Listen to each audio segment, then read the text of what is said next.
No ani nie o pár minút, o pár sekúnd sa skôr hodilo povedať, pretože v štúdiu už so mnou sedí režisérka Júlia Rázusová. Krásny deň. A dramaturgička Hanka Launerová. Dobrý deň. Pekný deň. No a dámy sú tu ako zástupkyne novej inscenácie, ktorá pribudne do repertoáru Divadla Andreja Bagara v Nitre v mene Balu. Názov veľmi taký, priam som povedala, až mystický na prvé počutie. Tak určite si to rozoberieme. Ja som sa ale teda dočítala, že ide o adaptáciu románu, príbehu, neviem, to mi možno poviete, autora Balu. A teda o adaptáciu ste sa postarali vy dve. A ešte Michal Baláš, nie? Či? Áno. To je vlastne v obrátenom garde. Áno. Primárne teda Michal Baláš, dramatik, autor, prozaik a my stojíme za potom následnou úpravou textu. No a ako ste sa vôbec dostali teda k tomu textu? Čím vás možno zaujal a prečo ste si povedali, že toto by bolo super spracovať do divadelnej podoby? Môžeme sa možno odpichnúť z dramaturgie a ja vlastne môžem to rozšíriť potom. Tak primárny impuls vyšiel z dramaturgie Divadla Andreja Bagara, kde sme teda hľadali nejakého slovenského autora a nejakého súčasného slovenského autora, alebo teda autorku. A v kombinácii teda s režijným menom Júlia Rázusová. A tak sa začal celý jeden veľký dialog, ktorým sme sa teda dostali až k Balovi a k jeho tvorbe. A primárny impuls bol aj ten, že je to teda lokálny autor a sú to lokálne témy. Ako Bala žije 30 kilometrov od Nitry v Nových Zámkoch, tam sa narodil, potom vyštudoval v Bratislave, ale teda robí na úrade práce a je to... A píše sa tam, hej? Píše, áno. A hlavne teda pozoruje asi. A čím vás možno zaujali práve tie dve prózy, teda v mene Otca a Veľká láska? Ja by som možno začala tiež tou cestou vôbec k Balovej tvorbe. Ja som sa s ním ako s autorom stretla ešte na prvej vysokej škole, vlastne na Filozofickej fakulte v Prešove, Prešovskej univerzity, kde práve literárna vedkyňa Marta Součková alebo pán profesor Rákus nás vlastne oboznámili vtedy, ja som mala 17-18 rokov práve s jeho tvorbou a ja to rada hovorím cez prirovnanie, že tak ako pre, začínajúcich študentov filozofie je Nietzsche, taký ten autor, tak pre nás to bol zo slovenských autorov práve Bala. Niekto, kto nás nadchol svojim originálnym štýlom a spôsobom, ako píše. Ja rada spomínam, myslím, že takú trefnú charakteristiku jeho tvorby, pretože je to medzinárodne uznávaný a prekladaný autor, tak jedna z tých takých drobných recenzií, neviem teraz presne, či pri ktorom uvedení zahraničnom vlastne tohto románu v mene Otca, tak tam je tá charakteristika, že to je ako keby ste sedeli pri pive s Bukovským, Kafkom, Beckettom a Borgesom. Čiže taký mix ako keby nejakého mystičná, absurdná, zároveň nejakej surovosti, ale civilnej, autentickej nejakej životnej skúsenosti, tak tým nás vtedy Bala očaril a mňa aj osobne. A preto sa to takým oblúkom nejako pretavilo, že keď dramaturgia Nitrianskeho divadla hľadala nejakého slovenského prozaika alebo prozaičku, tak padlo práve to nejako na Balu, ale s obrovským rešpektom, keďže skutočne Balové prózy ešte neboli uvedené na javisku alebo v tejto divadelnej podobe a samotná adaptácia je veľmi zložitý, citlivý, taký operačný proces, kde vlastne nemusíte a môžete obstať v nejakom vytvorení autentického, živého ako keby priestoru pre tú predlohu, ktorá funguje možno v tej prozaickej podobe, ale úplne inak bude fungovať ako keby na javisku. No a odpoveď, prečo práve tieto dve prózy, čo je trošku aj naznačením v kontexte k tomu názvu v mene Balu, tak sme si vybrali oceňovanú a veľmi výraznú prózu v mene Otca a novelu Veľká láska. A snažili sme sa nájsť nejaký prienik. Obe sú silné príbehy a výpovede, kde sme ich spojili do takého medzigeneračného sveta, tak to bol taký ten prvý kľúč inscenačný k tomu. No úplne, že s otvorenými ústami, ale teda pred kamerou si dávam pozor, aby to nebolo úplne také okaté. Som počúvala to vaše rozprávanie o Balovi a ako je možné, že ja ho nepoznám? Je on vôbec takto, že je skôr známy v zahraničí a oceňovaný teda medzi tými odborníkmi, alebo pozná ho aj široká verejnosť a ja sa môžem ísť hanbiť dnes večer? Nie, hanbiť sa určite nemusíte, ale teda áno, je pravdou, že Bala je skôr známy v literárnych kruhoch a teda tá literárna komunita na Slovensku ho určite nejak reflektuje, vníma a všetci sa navzájom poznajú, keď vezmeme do úvahy, že Slovensko má 5 miliónov obyvateľov. Ale pravdepodobne, to mi možno potvrdí, že je naozaj viac vnímaný v rámci európskeho kontextu alebo teda zahraničného kontextu, než u nás. Hovoria o tom všetky preklady, lebo bol preložený minimálne do 7 jazykov. To znamená, že za hranicami sa mu naozaj darí možno viac ako u nás. Ja si myslím, že možno bežný človek sa k tomu nedostane, pretože existuje taká nejaká bariéra alebo predstava, že ide o prózy komplikované. Ja nehovorím, že ide o nejaký jednoduchý jazyk, ale asi ten prvotný kontakt vznikne práve bohužiaľ v tej odbornej ako keby sfére. Jasne. Ale tie námety a zdroje Balu sú pritom skutočne, ako Anka povedala, niekedy 30 kilometrov aj tu priamo od Nitry. A jeden z podtitulov bol, že sú to aj príbehy z južného Slovenska, ale s tým presahom, že dokážu zafungovať skutočne aj niekde v Írsku alebo v Nemecku, kdekoľvek inde. Tak ľudia sme plus minus rovnakí, hej. A ešte treba ako do úvahy brať aj ten faktor, že je naozaj ako úradníkom. Je to teda táto osoba, on o svojom povolaní hovorí vždy veľmi pekne a je za to veľmi rád a hovorí, že nič iné by ani nechcel. Tak to znamená, že určite je možné ho stretnúť, ak pôjdete niečo riešiť na úrad práce a sociálnych vecí. Dúfam, že tam nebudem mať po odvysielaní tohto rozhovoru každý deň autogramy, ale teda bodaj by. A ja sa vlastne veľmi teším teda, že vlastne aj vďaka vám dvom a celému tomu kolektívu umeleckému a teda uvedeniu inscenácie možno práve Balu spozná teda aj Slovensko, minimálne Nitra a diváci divadla Andreja Bagara v Nitre. Zaujímalo by ma, či autor dával nejaké buď povolenie na spracovanie tých próz, na adaptáciu a či možno niečo rozprával do toho, ako to vyzerá? Tak to povolenie muselo samozrejme prejsť aj ním a teda vydavateľom Kolomanom Kertészom Bagalom, s ktorým som teda tieto veci komunikoval v rámci autorských práv. Ale teda obaja páni, ako Bala, tak Bagala, sa na inscenáciu veľmi tešia a dali nám veľmi s radosťou súhlas a požehnanie. Áno, v mene Balu a otca a syna a všetkých ostatných. A veľkej lásky. A teda prídu sa pozrieť na premiéru a veľmi nadšene komunikujú všetky tieto veci s tým spojené. No premiéra bude 27. marca v štúdiu divadla Andreja Bagara v Nitre, ale to teda nás ešte len čaká. Čo bolo možno v tom skúšobnom procese pre vás výzvou, alebo či to išlo ľavou zadnou? Je tam obsadenie veľmi také komorné. Kristína Turianová, Eva Pavlíková, Oliver Astaloš, Peťo Oslík, hosťujúci herec Adam Hýlek a Branislav Matuščín, takže 5 ľudí, ak správne počítam. 5 ich máme, 6. 6, OK. Adama ako hosťujúceho som si nezarátala. Takže 6 ľudí, to mi príde také, že to sa dobre kočíruje, ale možno sa mýlim, možno veľký ansábl sa lepšie režíruje, čo? Či? Záleží. Ide o ten ponor do tej látky, ktorá skutočne nie je jednoduchá, nie je ničím preverená, čiže nerobíme Čechova alebo Shakespearea niečo, čo sa dá vôbec porovnať. Čiže ja som rada, že tiež aj v tom obsadení máme nejaký medzigeneračný stret, že vieme ísť skrz ako keby aj nejakými osobnými skúsenosťami.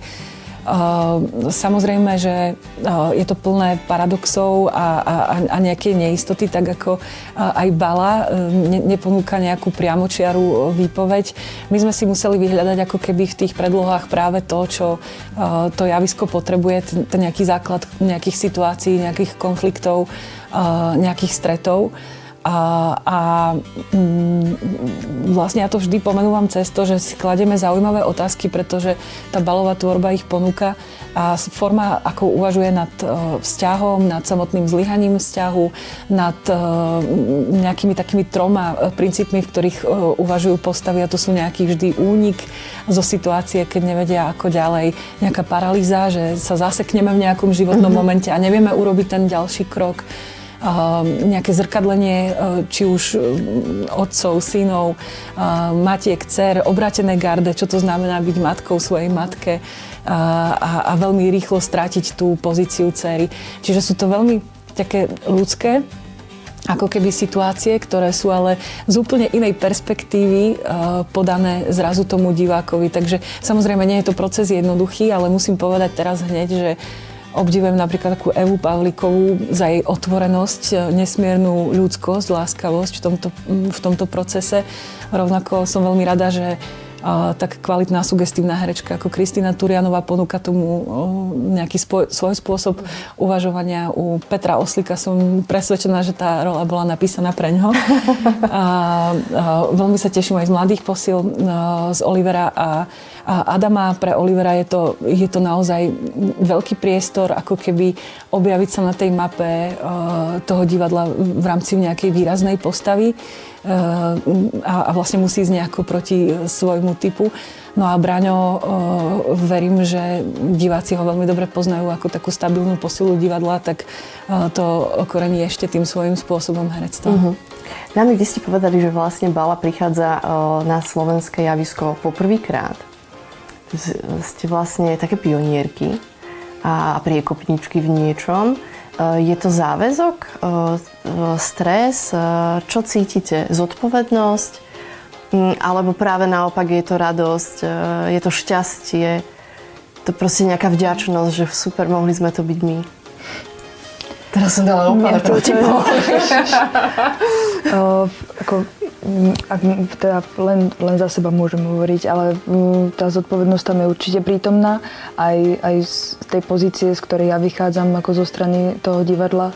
Vlastne pre mňa by bolo najväčším potešením, keby si cestu do divadla naozaj našlo diváctvo tých stredných a vysokých škôl.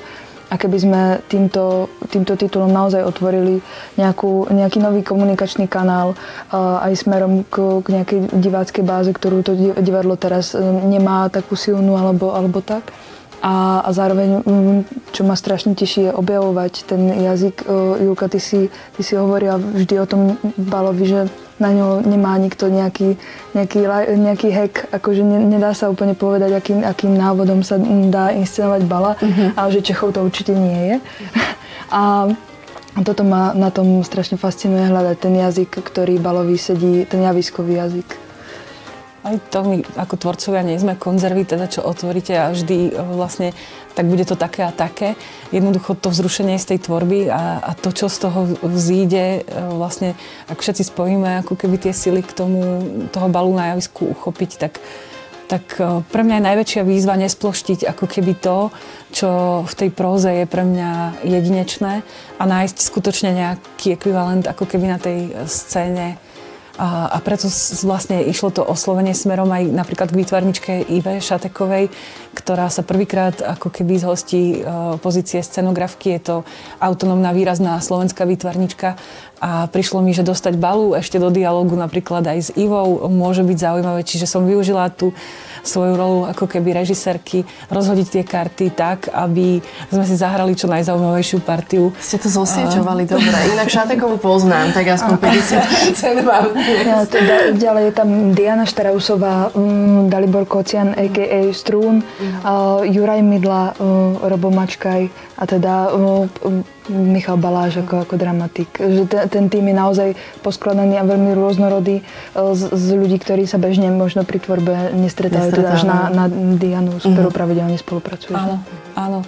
Ale ako ja to beriem ako súčasť toho, ja inak tú režiu nerobím ako takto, že sa ide po témach a projektoch, ktoré ktoré nám môžu naozaj priniesť niečo, nehovorím, že to ešte nikto nevyskúšal, ale skutočne prinášame niečo lokálne, skutočne z tohto prostredia a zároveň náš vlastný autentický jazyk, tak vlastne vtedy mám ja pocit nejakého naplnenia ako tvorkyne, keď tá dramaturgia funguje tak, že hľadáme niečo, čo patrí skutočne iba sem do Nitry a myslím si, že teraz momentálne sa tu má uviesť práve tento bala. Hanka to už tak trošku povedala, že by bola rada, keby na toto predstavenie chodili aj študenti, ale teda taká zásadná otázka, pre koho je určené toto predstavenie?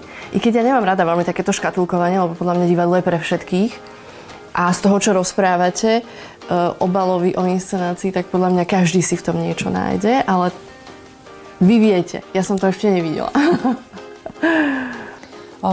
Za mňa, ako možno Hanka to pomenuje z konkrétnejšieho hľadiska, keďže je zastupkyňa tej inštitúcie, divadla. Ja to beriem ako tvorkyňa, že pre mňa vlastne ja tento projekt po roku a pol nejakej prípravy a po 2 mesiacoch skúšania opustím a už si bude žiť svojim životom, ale skutočne my sme zachytili nejaký príbeh jednak rodiny, nejaký vzťah, ako som povedala, rodičov a detí a zároveň aj nejaký vzťah k budúcnosti, ku otázkam, že či ľudia chcú mať deti, či chcú vytvárať rodinu, ak nie, prečo a aký majú k tomu vzťah, kam sa vlastne, ako sa vyvinula rodina ako taká, alebo manželstvo ako nejaká forma oficiálneho vzťahu. Takže ja si myslím, že sa to môže dotknúť veľmi širokého spektra publika za mňa. Ja by som povedala 15 plus, ale a potom matky, dcery, otcovia, synovia a vlastne všetci, ktorí sú takýmto spôsobom v nejakej životnej pozícii na toto nalepení. To znamená milenci, partnerky. Tak v podstate pre každého je to. Ja mám pocit, že tam som sa chcela dostať. Nájde sa tam priestor pre každého. Tým, že je tam vytvorený ten generačný stred a na to napojené témy, tak si tam nájde každý úplne ako čokoľvek. Hej. No a už iba záverečná otázka, lebo tá vaša odpoveď tiež navnadí diváka. Je to viac komédia, alebo viac dráma, alebo je to ako život a je tam zo všetkého kúsok? Musím povedať, že je to ako život sám. Musím povedať, že bala má veľmi špecifický humor. A dnes sme zhodou okolností boli na besede na vysokej škole s vysokoškolákmi a práve herec Peter Oslík povedal, keby tu sedel s nami, tak by povedal, že má rád humor celkovo vlastne v divadle alebo v umení, pretože tak veci nie tak odľahčí trošku, ale u balu to aj to tak príjemne zaštípe, také au príde, ale aj sa zasmejete. Čiže tam je taký, je tam veľmi výrazný nadhľad, humor, ale zároveň tam treba očakávať, že niekedy to narazí na tie neurologické spojenia. Ja mám taký pocit, že bala mi nastaví zrkadlo. Však? Ale musíte sa nechať. Musíte chcieť. V každom prípade držím teda palce ešte do toho záverečného skúšobného obdobia. Nech to všetko sadne, tak ako si hlavne teda režisérka želá, ale celý tvorivý tím samozrejme. 27. marca teda slávnostná premiéra a potom normálne nájdeme v programe. 28. je prvá repríza a už to takto pôjde ďalej. Do konca sezóny. Áno. A potom snáď, áno. A do nekonečná ešte. Určite. Dámy, ďakujem veľmi pekne. Režisérka Julia Razusová. Držím teda palce aj s ďalšími projektmi, s ďalšími deťmi divadelnými. No a Hanka Launerová, dramaturgička, tak my sa uvidíme, hádam ešte počas tejto sezóny. Ďakujem. Držíme palce. Ďakujeme.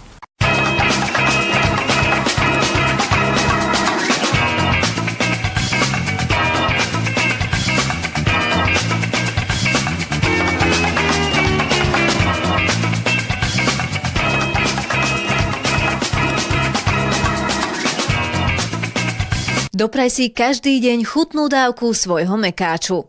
Sponzorom tohto programu je McDonald's.